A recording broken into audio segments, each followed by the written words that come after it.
Disconnection and disassociation disorders are pretty prevalent all around the world. In today's episode, we're talking with Austin Weber about his journey with disassociation, talking about the trauma that led to his disassociation and how he found his way back to reassociate with his body and associate with humanity. I think this is something that a lot of us have an issue with, a lot of us experience. And just like our previous conversations, the more we talk about this stuff, the more we feel like we can find the help and we're not ostracized thinking that we're the only one going through this. We touch on a lot of different ways that we can feel disassociated from society and from ourselves, from our lack of understanding our intuition to things like cancel culture and how we maybe not feel like we can fully express ourselves because of what people might think and how people might react. And towards the end, we find ways to reconnect. We find ways to come back to ourselves, to come back to society, to come back to humanity. I'm really thankful for Austin and his vulnerability with this conversation. Hope you get something out of it. We'll see you on the other side.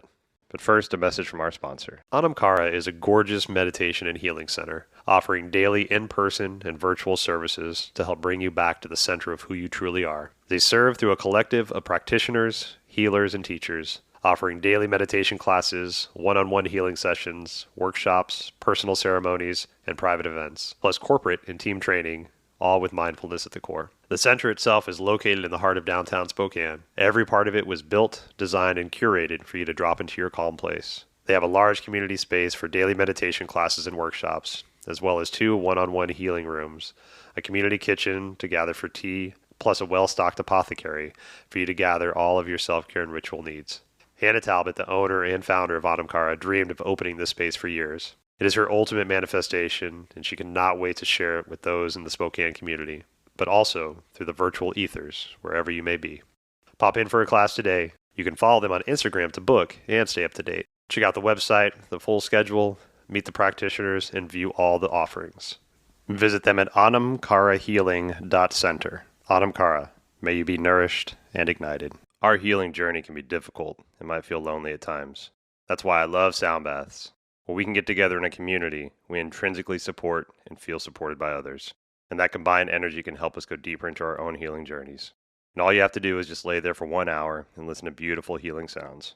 I'm a sound healing practitioner, and I hold sound baths on a regular basis in the greater Seattle area. You can find my next sound baths on my website at adamrealhealing.com. That's Adam, A-D-A-M, Real, R-I-E-H-L, Healing, Healing.com. AdamRealHealing.com. Your healing is worth your time. And now an uninterrupted podcast with Austin Weber. All right, welcome back to the show. Today I'm sitting across from a good friend of mine named Austin Weber. Austin actually approached me, and I love when this happens. I love when people approach me and say, "Hey, man, I want you to approach this subject." And then I'm like, well, why don't you come on and talk with me about it, right? And the subject that Austin brought to me is one of those that, you know, as soon as you hear it, you're like, of course I need to talk about that. Like, we need to talk about that. One of my goals in this podcast is to normalize tough conversations, awkward conversations, you know, things about, you know, our sexuality, things about like menstruation, things about abortion, you know, all these things that are hush hush and we shouldn't talk. Let's fucking talk about it because we need to talk about this so we can heal this shit, right? Absolutely. Yeah. You know, so thank you for bringing that up to me, you know, and I'm going to turn this over to you in just a second. But with disconnection, so like this just lands deeply with me. I disconnected from myself for a long time, from my family, disconnection / disassociation, right? And a lot of times we don't even realize we're doing it because it's like a trauma response. We feel like we're protecting ourselves. And so, you know, when I started looking at like some of the ways, this you know, psychiatric website, I found the top 3 ways we can disconnect from self or feel disconnected. And these are like trouble signs, symptoms to look for within ourselves. Feeling disconnected from yourself or the world, which, I mean, that's pretty standard for a lot of us, especially coming out of COVID. At this point. Right. Forgetting certain time periods, events, or personal info. So just basically like chunking out times of life. Like, I don't remember that shit. And then feeling uncertain about who you are. You just explained my Monday. Right? That is every Monday for me. I wake up and I ask those questions. Yeah, here we go again. So, Austin, thanks for being here, brother. I really appreciate your time, and I love our conversations. We've met at your workplace, and now we yoga together. become friends outside of that. I'm very sad that you're going to be moving to Spokane, but I'm also excited for Spokane to receive such an amazing human being. Oh, thank you so much. And to continue that beautiful, continuation of what Spokane can offer. But, in this last, let's say, 6 months where we've gotten to know each other, maybe a little bit better, Yep. you started coming to yoga more. Yeah, And I love it. But there was a catalyst. absolutely. And I don't know if that's the reason why this subject matter kind of came up, is your kind of journey through this dark night of the soul, if you will. I would say it absolutely did. Okay. Because it was a reflectionary period where I didn't have a lot of people in my life anymore. And so I really was able to sit with myself. I was able to ask myself these questions of why I do the things that I do, who I wanted to be. And I had realized that these habits and these patterns had started all the way from my childhood. Yeah. So I had spent so many years thinking that I was healed. I had spent so many years, and what it really was is that I was in this state of complacency and stagnation where I felt safest.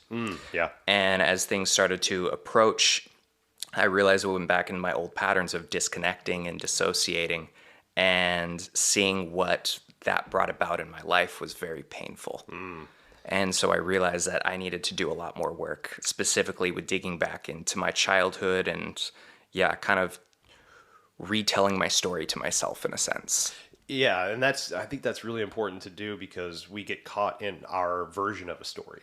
And a lot of times we're the victim in that version of the story. Yeah, and, absolutely. And not to say that we shouldn't understand where we were maybe wronged, but the utter victim, like I can look back at my life and feel very victimized, but also look back and be like, I was the asshole in a lot of those situations. And then I hid in my victimization of like, how dare you? Yeah. How dare you talk to me like that after I've just berated you? You know? Exactly. Well, and it's so easy to do because the entirety of our existence and our worlds comes from an egocentrical perception. We can't help it. Everything we take in is from the focal point of us. And so it becomes so easy to feel victimized when we are the hero of our own story in so many senses. And so a lot of my healing has been accepting that, recognizing that, and trying to change the narrative when I start to see outside of myself in various circumstances. Right. It's funny you mentioned the hero in our own story. There's a lot of work I've been doing recently with Joseph Campbell's Hero's Journey and the 17 stages of the hero's journey. And I just had a gentleman on my show. It'll come out in a couple of weeks, but we talk about, a little bit about the hero's journey. And he mentioned something that was really interesting to me. And I'm pinning this with this gentleman and going back, and we're going to have another conversation about it. But we get so caught up in our own version of the hero's journey. Let's take Lord of the Rings, for example, right? Let's take, the story of Lord of the Rings. I would say 90% of us see ourselves as Frodo, right? In our own story, right? We're the one that's in charge of the ring. We have this responsibility of life to do. We've got a task, right? And that can be true because you're the one living that life, just like you said. Like, yeah. I'm the one living that life. But I'm also Sam in somebody else's hero's journey. I am Gollum in somebody else's hero's journey. I'm fucking Sauron in somebody else's hero's journey, right? So we don't understand like the roles that we play outside of our own internal hero's journey and how we show up in other people's journeys until we're very conscious and aware of that aspect. And then how can I be Sam? How can I be the most supportive human being in the life that you live to make sure you feel safe and you accomplish your task? Then keep Gollum away, right? And I love that you brought up Lord of the Rings because as I was talking about that focal point of ourselves, Frodo began to change as he felt more and more that he was the only one that could do this journey. Right. The amount of times that Sam offered to help and tried to support, and he was met with snappy comments and aggression and all of these things because Frodo wasn't ready to accept that help. He wasn't ready to accept the love and support that he had sitting right next to him because he was just so focused on him and him alone. Yes. And that is our journey, right? We got to start to look outside of us. I think it's psychiatric wise, if you look at the human body, I think it's around the age of 9 is when we can start to understand that there's an aspect of life outside of our own consciousness. Like we don't realize that we have consciousness still. Like most of us don't.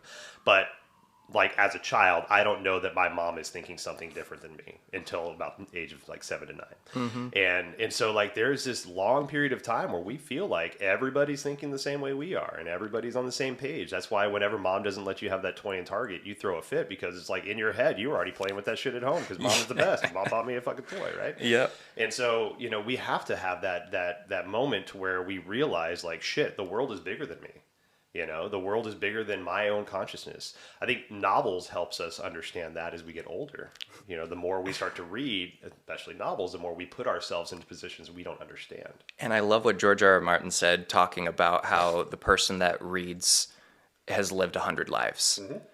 And I realized in my journey of disconnection, the reason that I fell into novels, and I mean like I would destroy 600, 800, 1200 novels in days or a week. Yeah.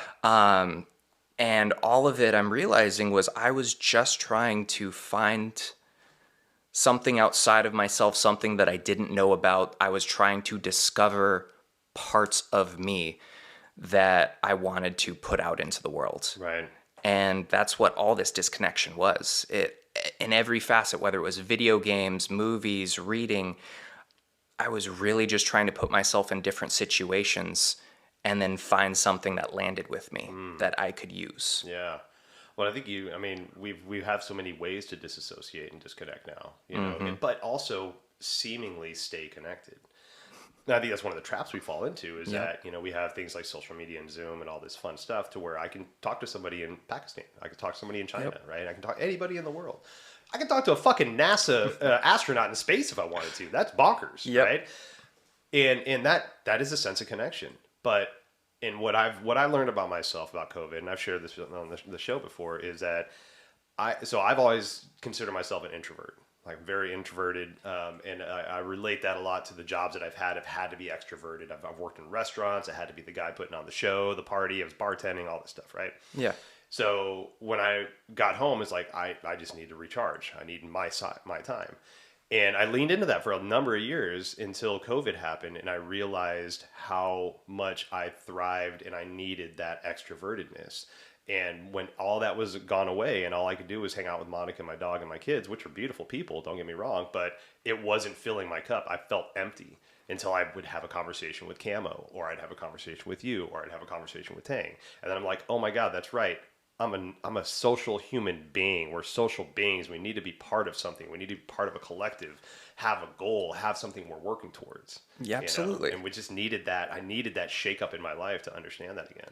And I remember, as I've been growing up, I've been trying not to identify myself so much with these titles and so much with these conceptualizations of what even an extrovert and introvert are. Right. Because for so long I thought an introvert was a shy person, somebody that wasn't outgoing and, all of these things. And I realized that the introvert was really just, I felt replenished when I was with me. And that's what I needed to prioritize when I was feeling out of energy. Yeah. But exactly what you said. I leaned into that introversion and I stayed in the back of the kitchen. I stayed in stocking and prep and all of these things. And it wasn't until I started working on a sales floor that I realized how extroverted I could be. Right. And then once COVID happened and once that was taken away, how much I had missed that. How much I had missed being seen. Yes, I needed my time to recoup and bring that 100% of me out into the world again, but I still needed it. Yeah. That connection is always there. And I would think regardless of where you fall on that spectrum of introvert and extrovert, what we can all agree is that connection to people is so fundamental to us as humans. We're so communal. Yeah. Can you look back in the life that you've led up to now, what we can remember, because there's so much. Do you see yourself moving through these disassociation patterns through that younger part of your life into the point to where you're now realizing what those patterns are? I would say I was fully dissociated from age 6 up until just the last 6 months. Okay. Was there And like a trauma trigger point of some like coming to trigger kind of yeah, idea? so I'll give you a little bit of a timeline of me. So I would say that I was a very, very sickly child. Okay. And I experienced a head trauma when I was just around 6, could have been 5. I don't necessarily remember. But I had whiplash for 2 weeks and I didn't tell anybody about it. Oh shit. I'd fallen off the playground. I landed on my neck and head. And I remember after that physical pain that my migraines started happening. And with my migraines, I was getting taken in and out of school. I didn't understand what was wrong.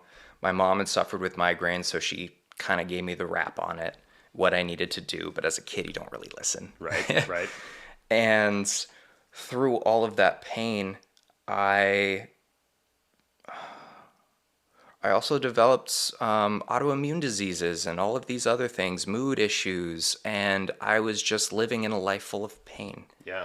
And so I started to dissociate in ways of when I'm in pain, I'm going to watch a movie in something quiet. I'm going to shut myself away and sleep because I can't even bear the presence of being right now. I just need the next day to roll over. When I was 13, my doctors got me on all sorts of medications. Okay. And that's when the next phase of dissociation started happening. I started taking Oxycontin and Vicodin because that was just what they were giving me. And It's a hell of a combination. it's a hell of a combination. And if you look through the timeline, that's right when the opioid epidemic was happening. So it's like, where on the scale of pain are you? And I'm like, this one. They're like, all right, opiates it is. Yep. And that very quickly started filling a hole that I was feeling in my life because for the first time, I'm not in pain. For the first time, I'm just flooded with this sense of warmth and security and happiness. And I wanted to keep that feeling. Yeah. And very quickly developed a dependency. And then from that, as you know, with opioid dependencies, you start feeling these rapid swings. You keep seeking, you keep wondering why you can't keep the thing that you want so bad. And that cycle just continued through my entire life where I would cling on to the things that worked in the moment and I would ride them into the dust until they didn't. And then I'd get frustrated and try to find something else. And so it became a very cyclical pattern of that. Yeah. And, even video games was a huge thing. Yeah. Because it was something that while I was in an immense amount of pain, I could pick up a controller and smack trees for a few hours, build a cabin, in this game. And I did something. I achieved something. I talked to somebody. I worked with somebody. And so it was a great way for me to start living out my life without actually. And I look at a lot of my friends and just generally the people I've played with through games. It's what so many of us are doing, where we don't necessarily know how we're fitting into this outside world. And so we sink into this game where we can safely experiment. We can safely build these skills and work on these things that we're trying to cultivate out in the world, but we just can't find a way to yet. Yeah. That's a really beautiful statement. So in the last official restaurant job I had, it was the first time I worked with kids under the age of 18. And I should say young adults under the age of 18. And so I had these young adults, 16, 17-year-olds. And, initially, I was the boss, right? And people are always afraid of the boss, especially a new boss come in. This place has been around for years and years and years. The team has been there for a number of years. And you get a new guy in there, right? So you understand, like, there's some trepidation. There's some, like, hey, who's this fucking guy? But eventually we make friends and it's like, hey, I'm just a human just like you, right? We're all good. And the awkwardness goes away and I can see the joyfulness in these young adults. But so they were all generally hosts, bussers, just support staff. And so let's say I'm standing at the host stand and there's me and 3 or 4 different hosts, all different genders standing around. And we're having a great time, telling jokes, all this shit. And then as soon as a guest walks through the door, it's like somebody turned a light on and these were just little roaches. They all scattered. Yeah. Frayed as hell. And I'm like, where the fuck did y'all just go? I'm the highest paid goddamn host in the world right now. No, get back over here. Have a human conversation. And I would see these kids be like, hi, welcome to the restaurant. And very, very like timid and all this stuff. And I'm like, okay. So let's have that interaction. Let's talk after this. Okay, so y'all play video games. Yes, you do. Because it's a generation that plays RPGs and all that shit, right? Pretend that's just an avatar that just walked in, right? You can say whatever you want in a jovial way to this person, just like that word bubble would pop up in your head, And it's putting things in context of where people are at now. There's so many times I hear people in my generation. I'm 42 years old, talking shit about millennials, talking shit about Gen Zs, talking shit about all this stuff. But it's like, how many people, the baby boomers are still talking shit about us, right? Yeah. But we just understand that, like, as a parent, my goal is to give my kids what I didn't have, to set them up. And a lot of parents you talk to, they have that same mentality. We want to give our kids what they didn't have. But when they get that ease of life, then we shun them and say, like, you're not doing it right. You're fucking, you're bubble wrapped. You didn't have the same trials and tribulations we had, but we set that up on purpose. I heard a great thing where it was like the greatest disservice that you can give to your kids is treating them any different from what the world would treat them as. It's beautiful. And it was because exactly that. Here they are used to being catered to. Here they are used to being, just really, really being, like they have a lot of consideration for you. Mm-hmm. And you go out into the world and nobody gives a fuck. Right. You got to come in with your own contribution, your own sureness of yourself, like all of these things. And that doesn't fit how mom and dad treat me. I don't necessarily understand why. Right. And it made so much sense. Yeah. And, you bring up a really good point about how these kids just scattered as soon as like a real person came in. And I can give you a little bit of insight, at least how I felt when I had done all these games. When I was in a game, I was always the leader. I was always the person to bring people in, to help people. I was a deep diver on information. I love sharing that with people. Mm-hmm. But when I would go out into the world, I had a hard time talking with people because the realm of my experience and the realm of my identity and what I felt good about was in that video game. Right. How I didn't know how to apply it at the time. How do I bring that out into the world and not have people look at me like, well, where'd you learn that? Well, I actually learned it from this game where I was building and fighting dinosaurs, and they look at you like you're fucking crazy. But at the same time, I hit this point where I realized that these were real skills that I was learning. I was learning how to work within a team. I was learning how to be considerate. I was learning how to be political. I was learning how to do this and that. And it was just about how do I channel that into this thing actively into the world. There you go. When people can finally make that connection, I feel like they start breaking out of that shell. They stop with the anxiety because they just know how to present themselves. They start realizing who they are. Right. And I think that goes to everything has a purpose, right? Every step that you take in life, whether you realize it or not, has a purpose to set you up for that next step. And it could be a perceived misstep, right? Yeah. But everything has a purpose. And so to what you're speaking to put it into my realm. So like, I'm 42, right?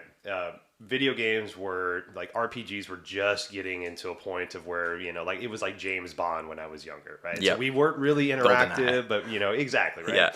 Yeah. But I wasn't in a place where our family could afford video games. So we didn't do video game shit. But my context for that, as everything has a purpose, is, and you don't really see this much these days, I used to sell drugs, right? Mm-hmm. When I was out of high school, but before I moved up here to Washington, so for about 3 or 4 years, and I look back at that time in my life, and I'm like, how the fuck could I have done that? I was such an idiot. Mainly sold weed. I wasn't aggressive. I wasn't violent. Didn't carry guns. Didn't have all that shit, right? But I was selling drugs. But the thing that I look at is I had this team of kids that would work with me. And that would go out and sell shit and do whatever, right? And I treated them like family because they more or less were. They were the family that I grew up with. They were my neighbors. They were all these kids that were like, the misfit kids that didn't have shit. And you were building something with them. Right, exactly. Might have been a drug empire, but it was something. We were building, right? Exactly. They had a job. They worked for me. But all that context aside, again, I look back and I'm like, fuck, man, I was a shitty kid. But if I look at that now with just take all the emotion away from it, take all the perceived bad shit away from it, and just look at the experience that I had, it taught me so much about how to treat people with love and respect. Because if I didn't, they would dime me out. They'd either steal from me or they'd turn me in, right? Yep. And so I had to treat these people like they were my family, which again, they were. And I loved them and I fed them and I clothed them and I paid them all the things that they needed to do. And that taught me so much now about, like, at a young age, about how to manage people. And that's what I did for 20 years, was manage people. Yeah. I parlayed this drug dealing gig that I had into understanding that if I take care of people, people take care of me. Yep. Oh, go fucking figure, right? And why do we seek those things out? Why do we feel such validation and passion in those little weird things that come into our life? It's because we know subconsciously it's building something, it's working towards something that we want for ourselves. Yes. The most invested I ever got into a video game, and it was fucking disgusting. I was just starting college. I tanked my grades because I was playing this game like 12 hours a day. It was horrendous. It was a totally new life. But I say this and I don't regret any of it, because what it was a persistent world. It was on this island. 100 people existed on this place. And you could bring in friends, you could make friends, but all of us are fighting for the finite resources that are on this island. Mm-hmm. Predominantly territory and space. And as groups came together and got bigger and bigger and more personality started coming into the play, the political nature, this was a Lord of the Flies situation in a video game. So now you have kids that are bringing in their own emotional baggage. Mm-hmm. You have kids that want to build something, and you get all of these conflicts that start happening. And that was when I realized that this was a social experiment. I was building a community, I was giving roles, I was finding niches, I was figuring out how to work within these various tribes. Wars would break out, and the feeling of a friend that I had just a month ago, I'm now killing his babies that he was raising that took weeks. Wow. Baby dinosaurs, I should say. Yeah, you know. Thanks for backtracking. Yeah. You basically could tame these dinosaurs and have them work as farm animals. Each had various purposes, but you get really invested into these things because they are your livelihood and how you perpetuate your power. And so, yeah, it's like you could do some vile shit in this game. You could destroy their house, take all their stuff. You could enslave their other team members. You could put them in cages and just kill their time because they can't play anymore. Now they're in a cage.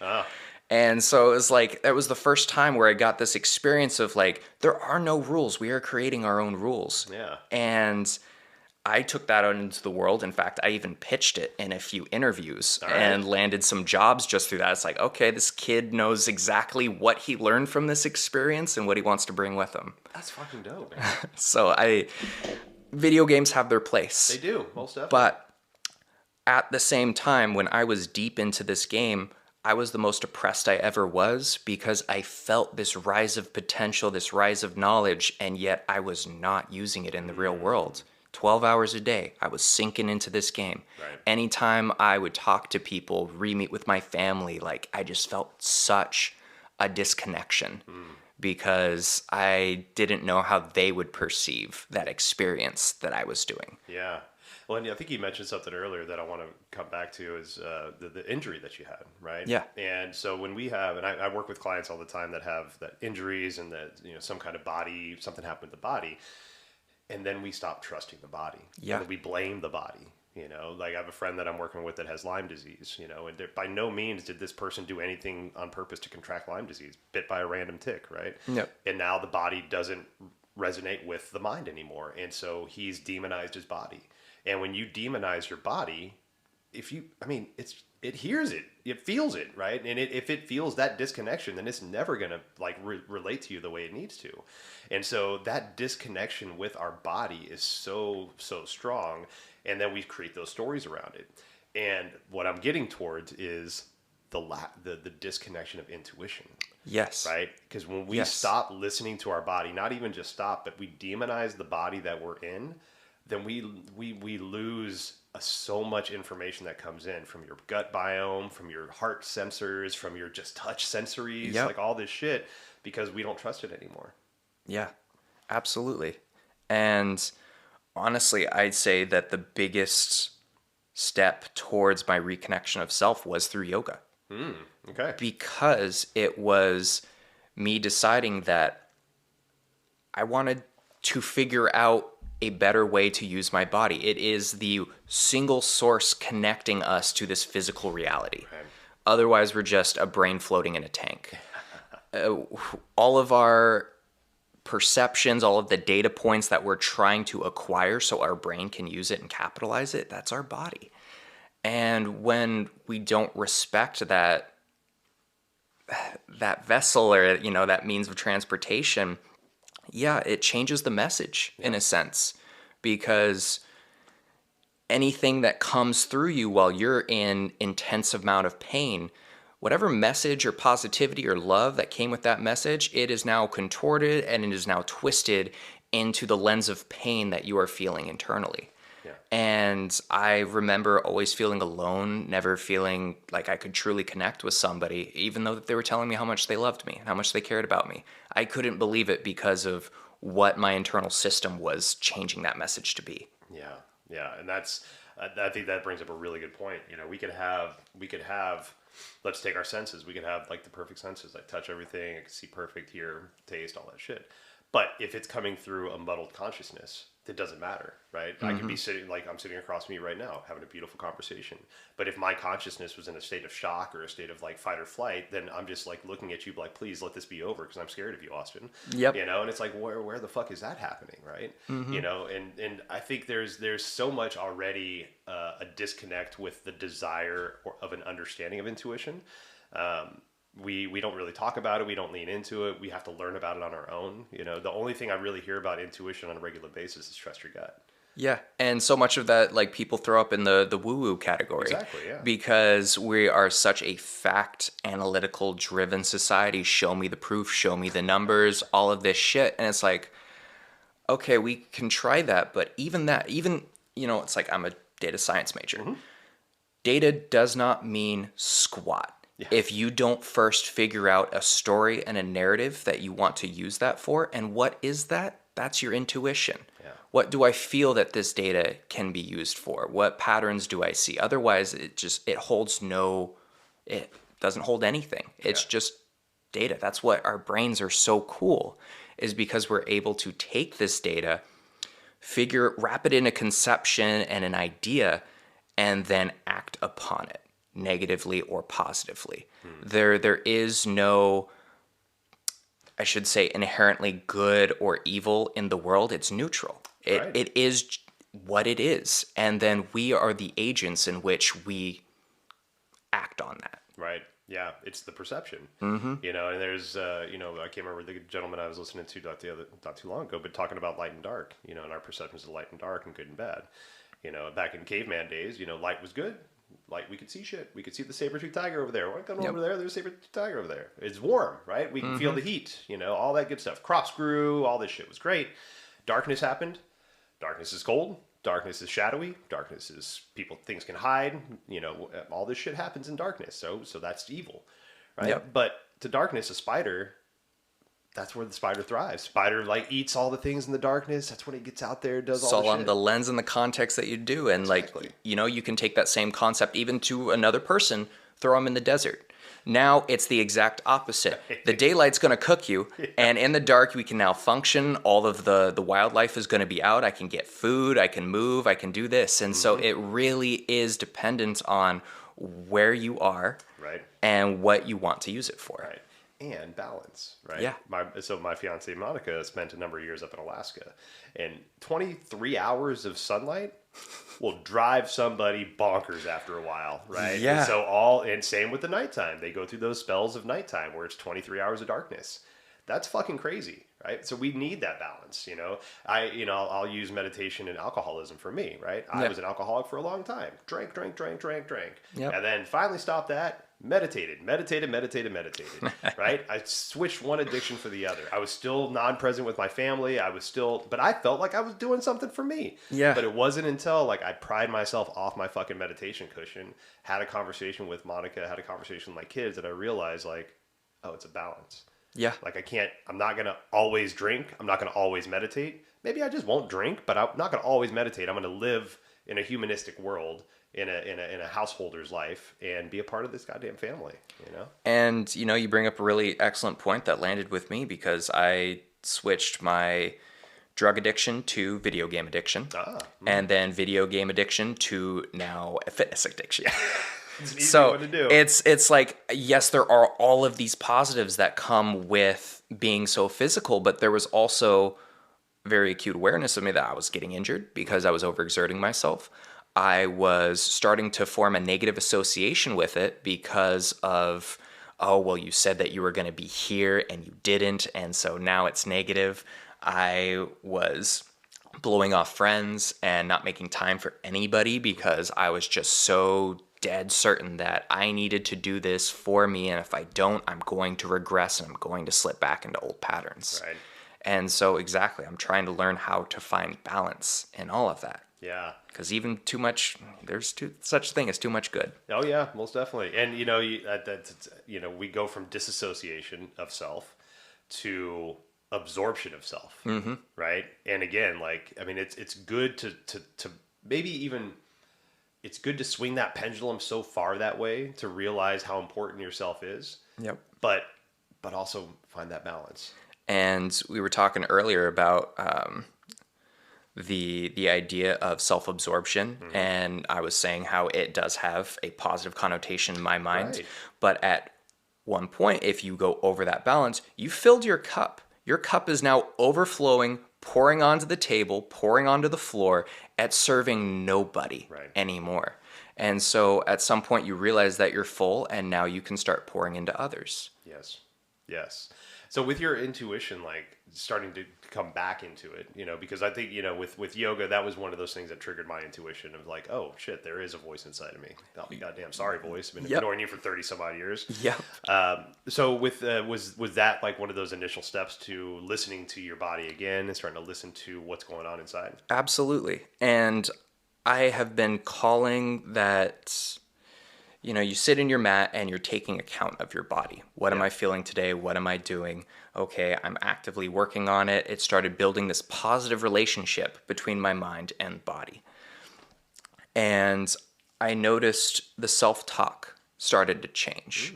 It wasn't such a berating voice anymore that was looking at the negatives. I was calling it the observer. Because it was at times that I felt like I was splitting into two. I would get this emotional rise. I would start on these old patterns and going down this line of thinking. And at the same time, I was watching myself from a totally stable standpoint going through this thing again. Oh, man. And rather than beating myself up, it was like, you see what you're doing here? All right. So you're going to have your moment. You're going to reflect on it. Just observe. Yeah. And then once you get through it, we can talk about what we're going to do going forward. Yeah. And part of that self-talk also came about by listening to Gabor Mate, if you're familiar. He was talking about his drill down method and how when these things arise in us that we drill down to what its root cause is. Why am I feeling this way? Because of this. Well, was that really a sense of self-worth associated with this? Okay, why is it? Well, when I was a kid, I wasn't paid attention to a lot. And so when people ignore me, my sense of self-worth goes down. Okay, so it is not them intentionally trying to destroy my self-worth. It is me bringing my self-worth in association to what they're actively doing. And all any of us can ever do is be responsible for our own actions. We don't know how that's going to affect somebody else. And so finding that separation between what I am bringing in and with me versus what somebody's intent is and what they're trying to do, it's really powerful in not letting other people or making you feel that other people are in control of your emotions. Right. the whole triggering thing. Right, exactly. Yeah, avoid my triggers. Well, and I was actually rewatching a lot of Daniel Sloss's comedy stuff, and I loved when he brings up the fact of being offended for other people. It's not even the fact that what you said identifies with my life. Is that I'm trying to have this sort of I don't even know, like, savior sense of like, I need to protect this group and this group and this group. Right. And he was like, who are you really offended for? Because that joke was not aimed to hurt anybody. In fact, that bullet was going for a tree and you jumped out in front of it. Right. He's like, he made this joke about the VA and disabled veterans, and said that if disabled veterans, we are creating the best Special Olympics, disabled Olympics that we could possibly do from the whole, injured veterans. Right. And one person really got up in arms about it and messaged him and did all this shit. And he's like, you know who that joke landed with the best? The disabled veterans. Because they didn't see it as a, just kind of this bash on them. They was like, well, we do have a great mindset. We work with what we are given. Mm-hmm. And and I actually, somebody in my family, he lost a leg in service, and he's a Special Olympian. He's skiing all the time, doing cross country stuff. He is more active than most people that I know in my life. Right. And so it's just like, who are you offended for? Right. And why are you offended? Right. And I think, that kind of brings me to, I'm not upset with cancel culture. I know it started for a reason, right? But I think it's gone a little too far. And I think that, so cancel culture is kind of diving people into their disassociation, because now we're just afraid to talk. We're afraid to share our opinions. We're afraid to share any kind of open views because of the way it could be perceived. Now, again, there's cultural taboos, again, like we shouldn't talk about, or we shouldn't, not shouldn't, but, I think they shine lights on where we could do work. But, if somebody has something slightly controversial to say, and now they're afraid to say it, but what they might say might change the way that we perceive something completely, but we're afraid to be canceled, we're afraid to be shunned, we're afraid to, have that connotation. Where do we have the freedom to express our ideas in a way that we can get feedback as to like what that idea, how it lands, what it means to people? Because a lot of times we're in our own echo chamber. But in the search for that, are we diving people deeper into their disassociation? So you'd brought up how we have this illusion that we're getting more and more connected. Yeah. And if you really want to get back to human psychology, is that we're very tribalistic. Right. Our perception is limited to the space around us. And so when we are talking about globalization, we're talking about social media, we are going outside of our senses in that regard.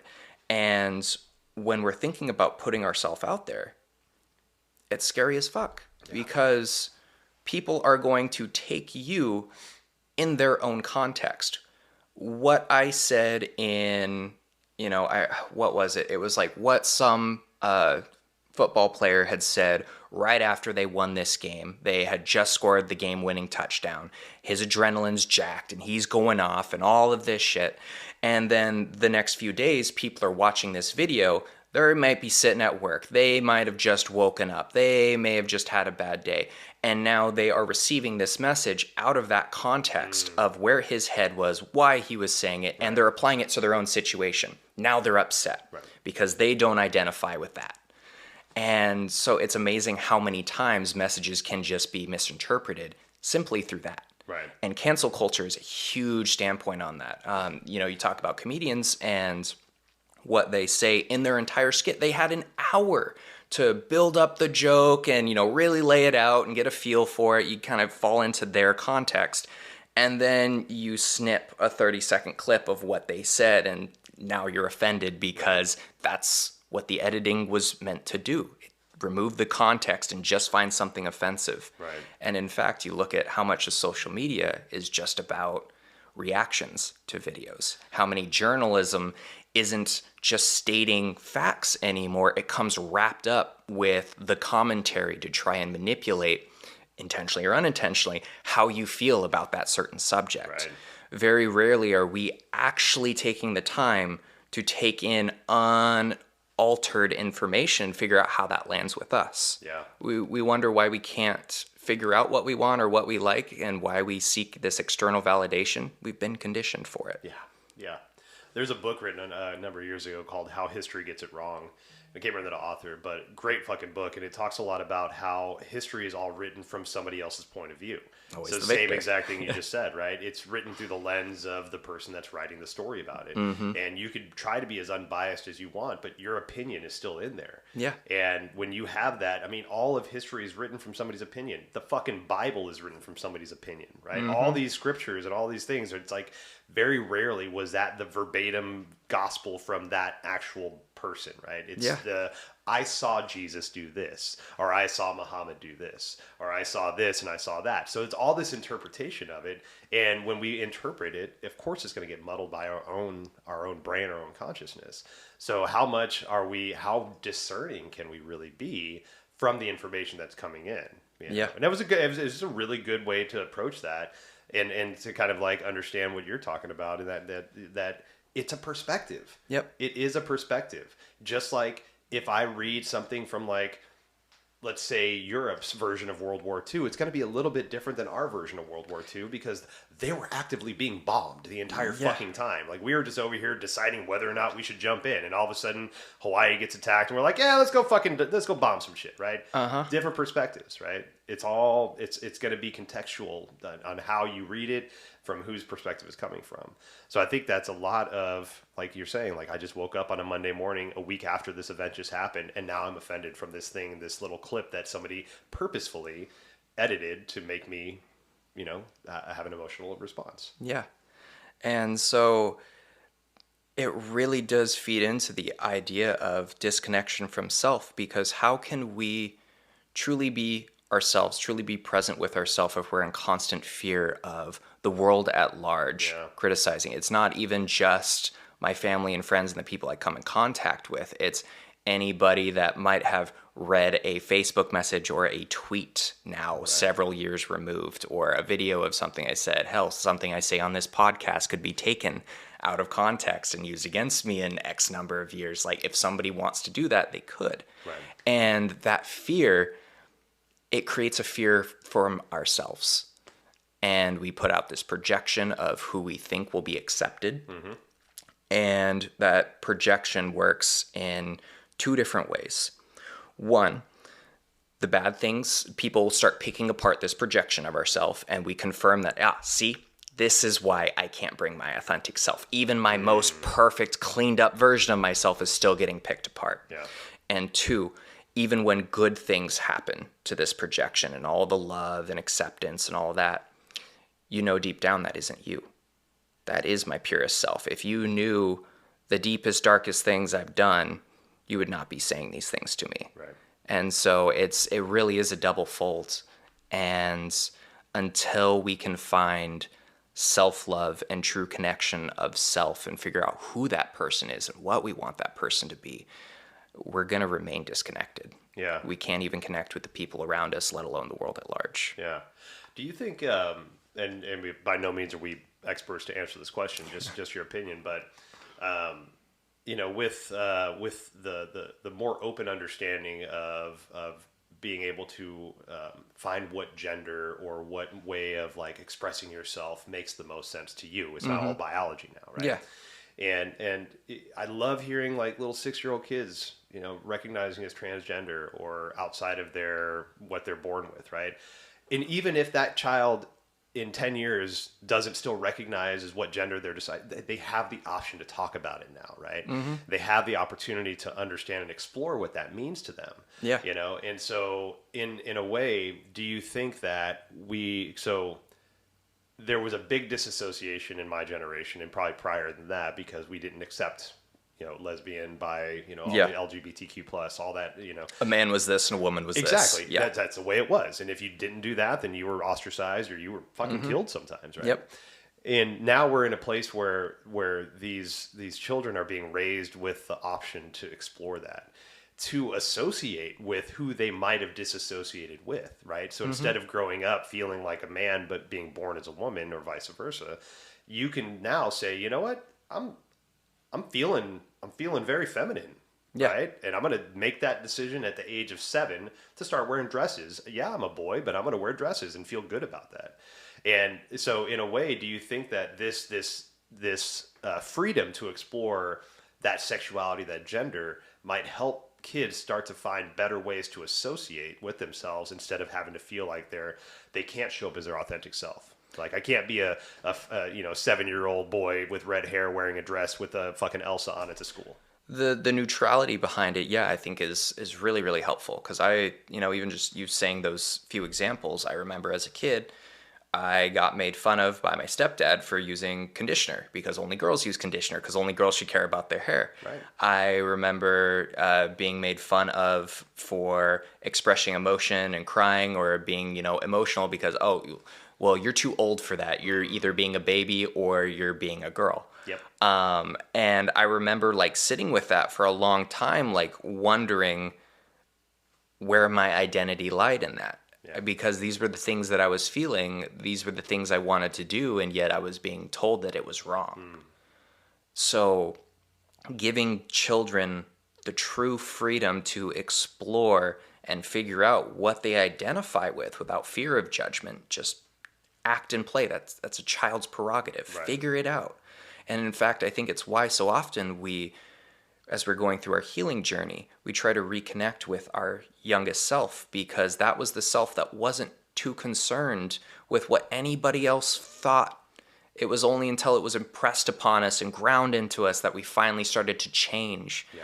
But that self, the reason we're so self-absorbed and why I said self-absorption needs to start is because that's when we figure out who the fuck we are. Right. And who we want to bring into the world and who we want to connect with, who will accept us. It really does start with the self. There's a psychologist that I listen to a lot named Nicole LaPera, and she wrote a book called How to Do the Work. Great fucking book. But she talks a lot in that book about how toddlers are the most emotionally stable people we'll ever meet because they always will let you know exactly how they're feeling. Yep. Hey, guess what? I just got a new toy. I'm fucking happy as shit. Hey, somebody just stole my toy. I'm fucking pissed now. Right? There's no hiding those emotions. Right? It's all right there on the sleeve. Yep. And there's a beauty to that. I understand like as we get older, we can start to discern our emotions a little bit better, but we're so in control of our emotions, and that word control is fucked up because our emotions should be felt. They're emotions, they're emotive, right? They maybe not always be acted upon to their fullest valor, right? Mm-hmm. Don't want to go shadow emotion all the time. But if I'm sad and you ask me, hey Adam, how you feeling? Fine. No, that doesn't do anything. Yep. Hey Austin, I'm a little sad. Thanks for asking. You don't have to follow up, but just be honest with yourself because that honesty with yourself creates that trust, which creates the intuition, right? Yep. And that creates that reassociation. But when we constantly walk around having these preconditioned phrases that we're throwing out there because we don't think that the person actually wants to know how we feel. And that's that projection I was talking about earlier. Right. Because I had learned from past experience that if I get too emotional or whatever, that it won't be fun. Or people have told me in the past, like, man, why are you bringing down the vibe of a room right now? It becomes a very interesting thing. When I was first seeing my counselor, he asked me why I was so apprehensive to say what I really felt. Okay. And I had expressed the fact that, well, I just don't want to be this imposition on people. I don't want to bring them into my world. I felt guilty about putting that out. And so I just internalized it. And so he started getting me on this practice of just being honest with people. And it started with, that whole customer service, cashier kind of thing. Like, how's your day? And then rather than me going, oh, it's fine. It's like mixed bag, or it's been pretty rough. You don't need to emotionally dump on them. They didn't ask all of the gritty details, but they did ask you how you were feeling.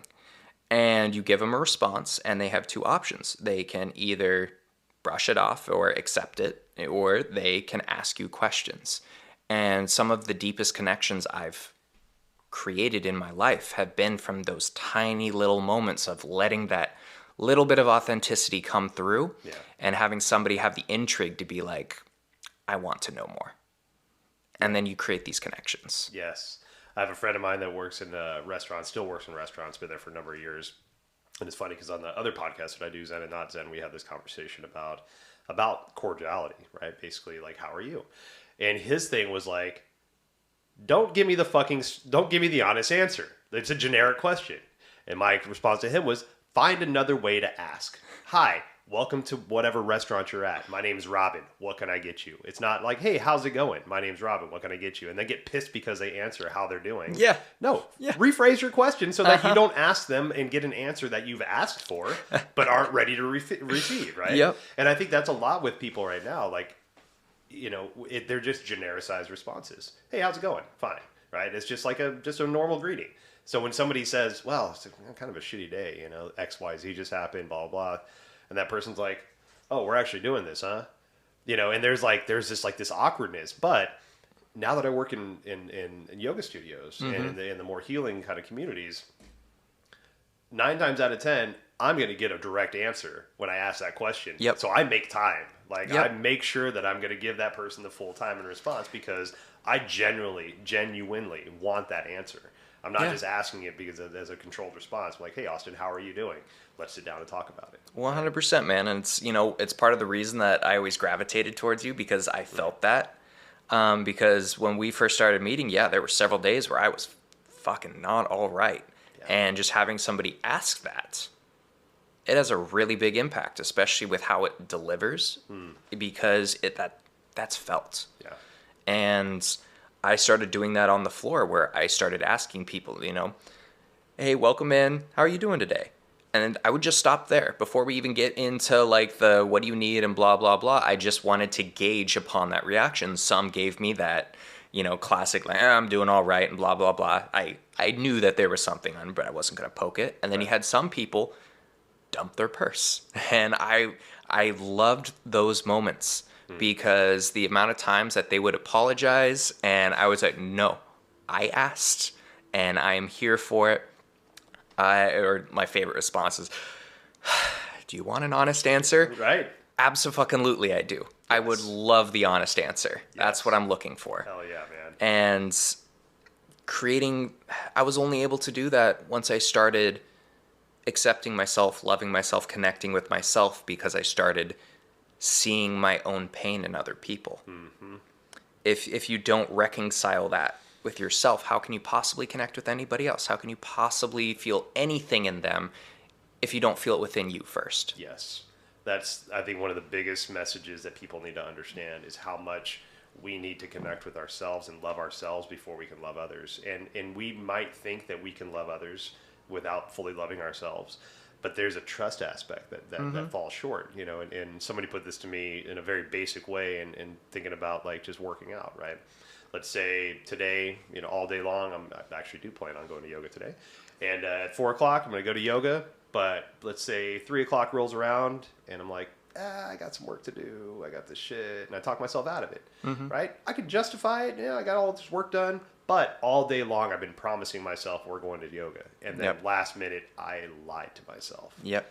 And if I'm lying to myself and I can't trust myself because I just created whatever excuse, I'm never going to fully trust the person across from me. You're not showing up for yourself. Exactly. And if you can't do that for yourself, it's really hard to do it for somebody else. Yes.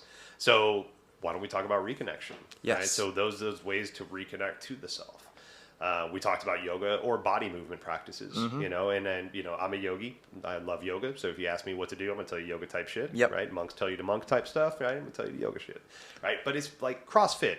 Get out and just take a damn walk. One of the best things you can do for yourself is walk for 20 minutes a day. You don't have to briskly walk. You don't have to run. You don't have to have an animal to walk with. Just walking outside. Take your headphones off, walk around outside, observe, and just be part of nature for a little bit. And be honest with what you're passionate about. There's a million ways to move your body and find fitness. There's no one size fits all. You have to find what lands with you. Yep. And you want to talk about reconnection of the self. It's about finding what makes you happy.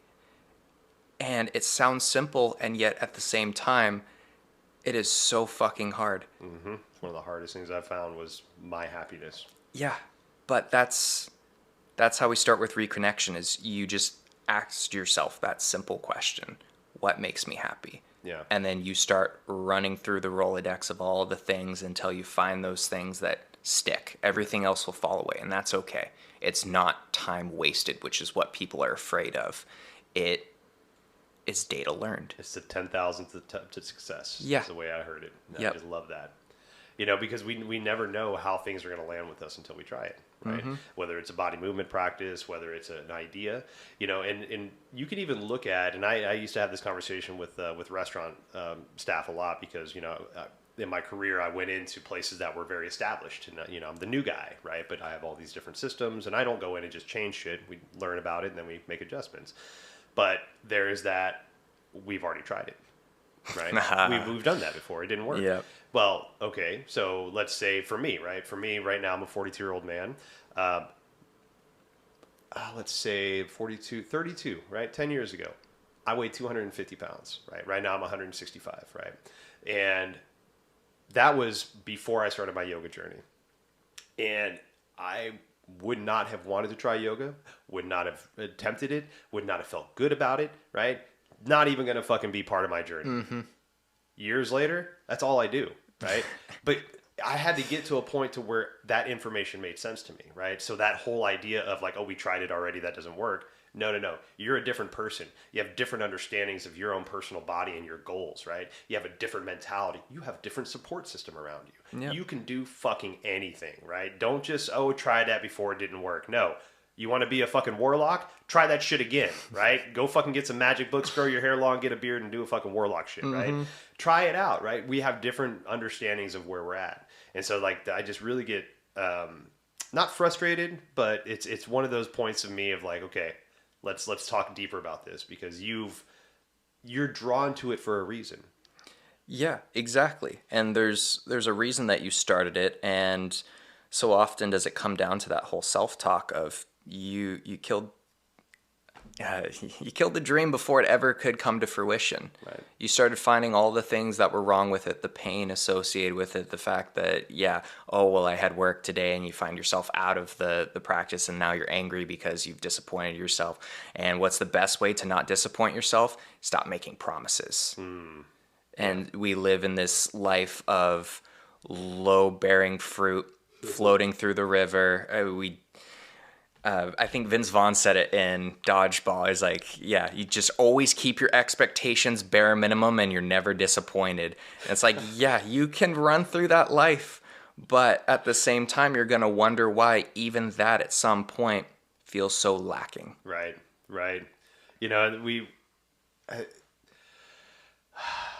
There's this kind of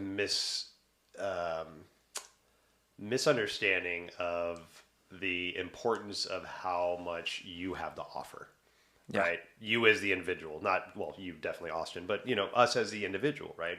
And I think it's a lot of it's the timidness and the unsureness to step into our full authenticity, to be the full human being that we're meant to be, whatever that means to you. Yeah. That's terrifying to people because that puts everything out there.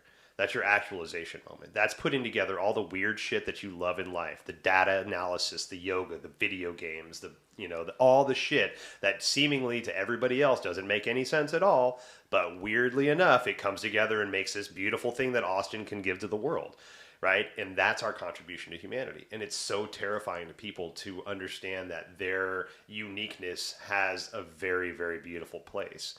Because we're taught that uniqueness is, if we lean into it, then it's like, hey, look at me, I'm special. Yeah. Right? Everybody's unique, right? Yeah. Everybody has a uniqueness to offer, but nobody's special, right? Because we're all unique in our own way. That makes us all special. We're all finding our own niche, and you even look to nature. How many different variations there are of the same species. Right. It's just the reason that exists is because they found a hole in which they fit, and they planted their roots and they grew.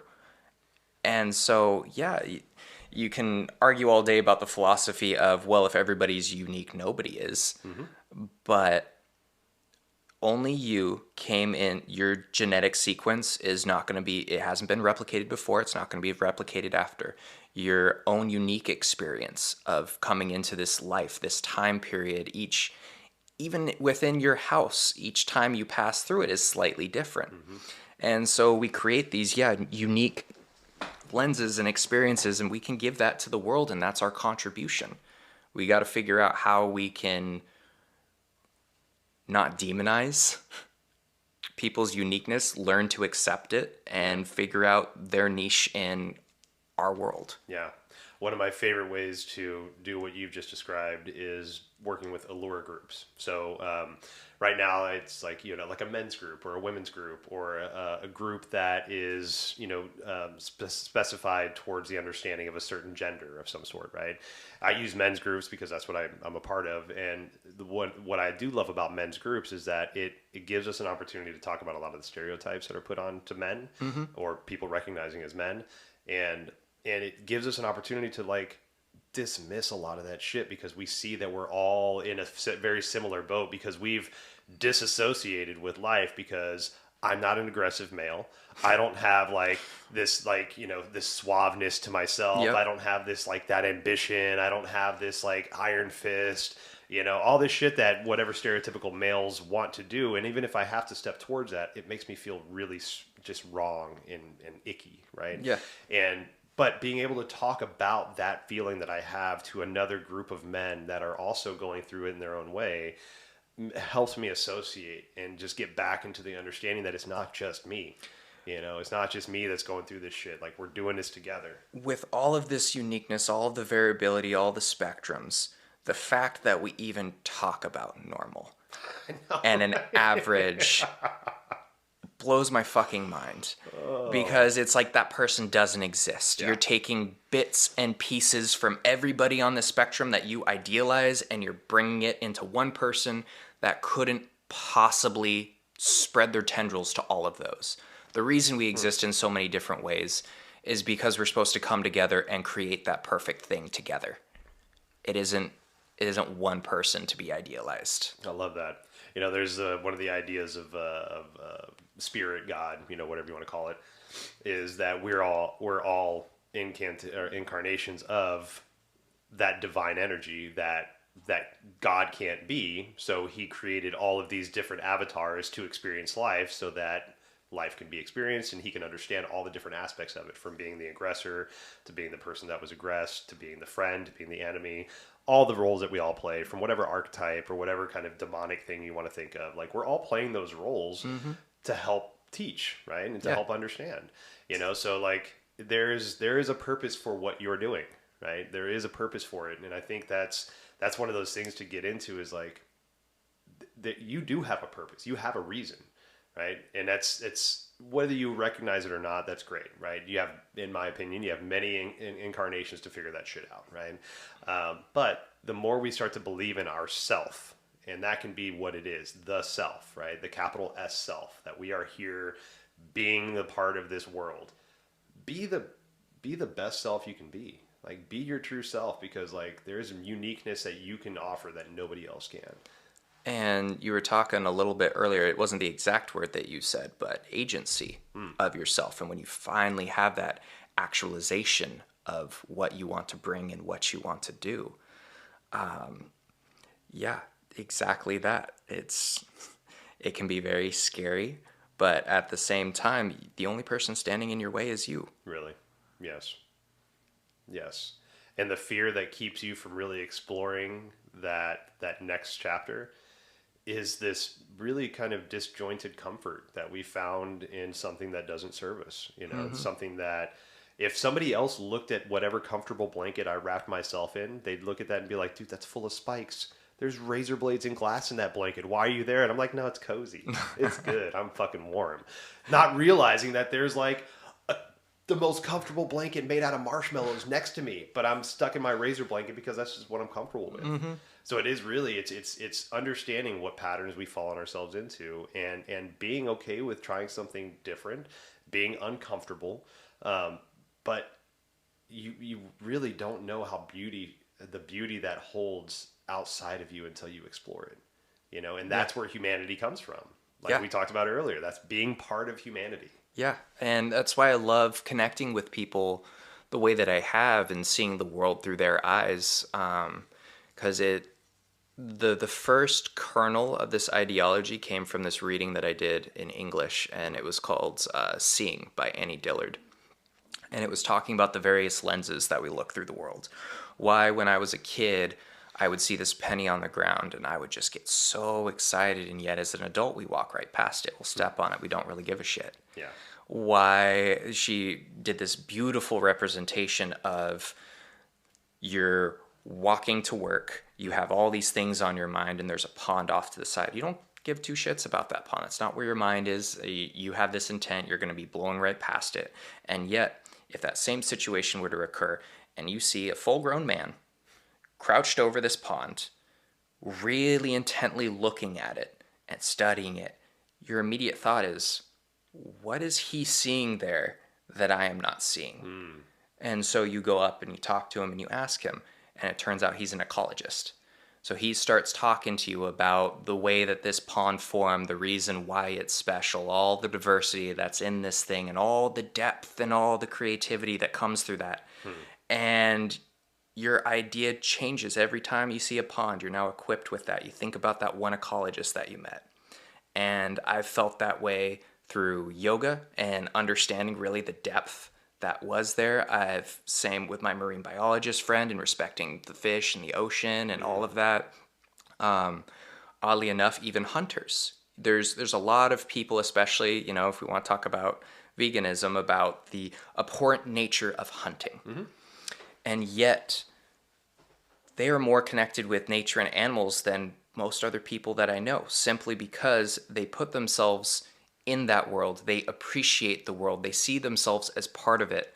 They learn the animal that they're hunting, and through that learning comes an appreciation. When they kill that animal, they use every single bit of it. You know, there are some that do trophy hunting, but I'm talking about the people that take a more indigenous approach. Right. And they are using yes, they'll use the head, but they'll use the pelts and they'll use the meat, and they haul that bitch back home. They're using everything of that thing. And really where the cruelty comes from with meat comes from the industrialization of it and the disconnection of what we're actually doing. Right. You're not going out into the world and taking it for yourself and utilizing it. And how many people are horrified by the process of just what would come to your table? Like Yeah. that piece of chicken that just came to your table, if you watched it like from birth to death, Yeah. the process of getting it to your table, probably most people wouldn't eat meat again. Like we're so desensitized or disassociated from that kind of process, but we love the outcome. Yeah, and I grew up on farms. And so I got to see how they were treated from a familial standpoint. Yeah. And even though I knew the name of this chicken or the name of this cow that we were eating, at the same time, I knew the life that it lived. I knew the effort and the love that was put into this animal and what it gave back to us. Right. And there was just this deep-seated appreciation for it. It wasn't such this tragedy that so many people like to call it up. It was a purpose that it served. Yeah. Well, and with that too, when we can connect with the food that we're eating, whether it's plants or animals or whatever in between, the process of like there's a beauty of that process, and I think there's like almost a recognition more deeper of the nutrients that can give you because you're such an intimate part of the process now. Whereas it's just like, oh, I'm going to go to the store and get some bread. Just buy a loaf of bread. Well, actually, make that bread with your hands, with the love that you have, right? When you decide to slaughter that pig, hey, Percy, come on over here. So sorry, but thanks for feeding our family. Thanks for giving your life so we can sustain ours. No, it's probably not your choice, but Thank you for giving us your piglets that we're going to raise and nurture and all of that. We want to talk about why we feel so disconnected from society. It's because society has disconnected us from all of those things. It acts as this servant and providing all of these things through convenience, and what we're being taken away from. Yeah. We don't have that sense of agency of getting our own food anymore. We don't have that sense of agency of really knowing what went into our clothes, what went into our phone, what went into this and that. And so we wonder why we're a throwaway culture. We can't appreciate it because we didn't build it ourselves. Right. I think that speaks to me when people have to deal with any car issues. Like people drive cars like nobody's business. And fucking turn a key, put it in drive, we're gone. Put a signal on every once in a while, we're good to go. As soon as something goes wrong with that car, man, everything goes wrong because we have no idea what happens in the car. And even people that are mechanically inclined can't even really work on cars because it's all computer now, right? Yeah. And as soon as you crack open that hood, it invalidates the warranty, right? And so now we're forced to continuously take shit to people to diagnose for us and to not like look at it ourselves. Yep. I actually had a maintenance guy that I worked with a while back, and he used to get so pissed at us because restaurants, we don't take care of shit. We do the best we can, but we're fucking restaurant guys. You know? And so like coolers would go down all the time and like all this stuff that could be fixed or could be fine with preventative maintenance if we just stayed up on our shit, but we didn't. And we'd have to constantly throw shit away. And he would get so pissed because it's like, dude, this is just going to go in a landfill now. If once a month you would have just emptied this one tray, it would have lasted for 20 years. Now it's lasted for 2. And it's not that you had an inability or an unwillingness to learn. It's that the system itself is designed to take away that worry. And if you don't have to worry about it, if it's outside your fields, it's just as simple as that. It falls off of our radar. Yeah. Yeah, it is, man. So in your path through this life that you've lived and the kind of the roller coaster of emotions that we experience, it seems to me that you're making your way back to reconnection with self, with others, with life. I mean, I don't think we're ever, it's like you said, healed earlier. I don't think we'll ever be healed, right? There's always work that we can and there's new traumas and experiences coming in all the time. Exactly. So it's an ever-going process, but there's some beauty in that. Yeah, and even with where we're at now, like let's say with cell phone technology, and it's only going to continue, and can continue to grow in its own way, the abilities and the opportunities to continuously disassociate are going to be there. Yeah. Right? So it's not like, okay, I've associated myself, pin it, we're good. We're going to stay there the rest of my life. Fuck no. Right? So, but being aware of the practices that you have now, right? To get yourself back into those spaces. Yep. Do you feel like you're a little more set up to kind of weather that kind of pendulum swing and to just be present with where you're at? 100%. Because through yoga, through meditation, through taking time to reflect on the thoughts that are coming through my head, it's like bringing your car to a mechanic in a sense. You can keep riding that bitch until it breaks down on the middle of the road, or you can set up periodic checks to make sure that what you're doing is what you should be doing and be informed with the information on how to prevent that from happening. Yeah. So it is a constant check-in point. Yeah. And constantly leaning in. It's all right to fluctuate. We're meant to fluctuate, right. But you need to have some anchoring forces in your life for reevaluation. Yeah, and I'll piggyback on that. Be honest with yourself with the answers. Don't give yourself the answer you want to give yourself because you're just done with your meditation for the day. Like, there's 2 questions I ask myself when I'm done with my meditation now. Do you feel grounded? Do you feel connected to your heart? Yep. And as soon as I finish my meditation, I'll ask those questions. And I have to be honest with myself because I can shortchange myself and be like, yeah, I feel fine. But 90% of the time, like if there's a no, it's because I don't feel connected to my heart. I feel grounded most of the time, but my heart is not connected. So I've got to be honest with myself, and I will sit there now and take another 5 minutes, another 3 breaths, whatever it is, and breathe into my heart space and be confident with the yes that I give myself. Because again, we can placate to ourselves as much as we can placate to humanity, right? Yep. So get an honest answer with yourself because we need to create that trust. Absolutely. Yes. Well, dude, I'm so honored to have this conversation with you, and I'm so thankful for your vulnerability and your honesty. Thank you. Like this is such good information and good topics to talk about. We all go through this stuff. We all have our experiences with disassociation, whether it's from self or from humanity. But we are social beings. We need people. We don't need to always be surrounded by people, but you need to have some kind of connection. Absolutely. And thank you so much for having me. This has been a great, great pleasure. Oh yeah, brother. Look forward to having you back. Thank you. Thanks so much for spending time with Austin and I. Please check out the show notes for ways you get in touch with Austin or myself and ways you can support the show. Obeisance and love. We'll see y'all next time.